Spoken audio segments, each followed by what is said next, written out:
মানুষের দুর্ব্যবহারে কষ্ট পাবেন না। যখন কাছের মানুষরা আপনাকে কষ্ট দিবে, এবং কাছের মানুষ কষ্ট আপনাকে দিবেই, কাছের মানুষরা আপনাকে বেশি কষ্ট দিবে জীবনে, তখন আপনি কষ্ট পাবেন না যদি আল্লাহর জন্য ওদেরকে ভালোবাসেন, যে আমি তো আল্লাহর জন্য এই কাজগুলো করছি, তারা শুকরিয়া আদায় করলেই বাকি আর না করলেই বাকি, তখন আপনি কষ্ট পাবেন না।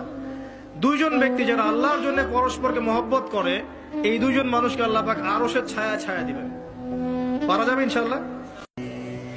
আপনি কোন আল্লাহকে ভুলে গেছেন?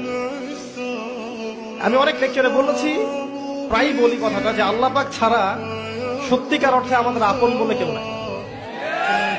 আমাদের উপরের মহলে, নিচের মহলে, পরিবারে, সমাজে, আত্মীয় স্বজন, স্ত্রী সন্তান অনেকে আছে, সত্যিকার অর্থে আল্লাহর মতো আপন আমাদের কেউ নাই। এরা সবাই যদি আমাদেরকে ফিরিয়ে দেয়, আল্লাহ পাক আমাদেরকে ফেরাবেন না। সেই আল্লাহকে আপন করে নেন, ইনশাল্লাহ পরকালে নাজাত পেয়ে যাবেন, দুনিয়াতেও সুখে থাকবেন। দেখবেন সবাই আপনাকে ছেড়ে চলে গেছে ঠিকই, আপনার মনে শান্তি যে আল্লাহ আমার সাথে আছে।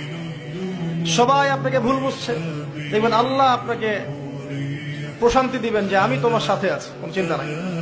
তা আল্লাহ বলছেন, টেনশন করো না, কষ্ট পেও না, তোমার রব তোমাকে ছেড়ে দেননি। ওয়ালা সাউফা ইউতিকা রাব্বুকা ফাতারদা, তোমার রব তোমাকে শীঘ্রই দান করবেন আর তুমি সন্তুষ্ট হয়ে যাবে। আপনি চিন্তা করবেন না, কারণ ফাইন্না মাআল উসরি ইসরা, indeed with every hardship there is ease. প্রত্যেক কষ্টের পরেই আনন্দ আছে না নাই? প্রত্যেক দুঃখের পরেই সুখ দিয়েছে কে? এই যে পরীক্ষার জন্য তোমরা যারা অনেক কষ্ট করে পড়াশোনা করো, তারপর ফলাফল যদি ভালো হয়, আনন্দ আছে না নাই? যারা চাকরি করেন, সারা মাস কষ্ট করার পরে মাস শেষে যখন বেতনটা আসে, সুখ আছে না নাই?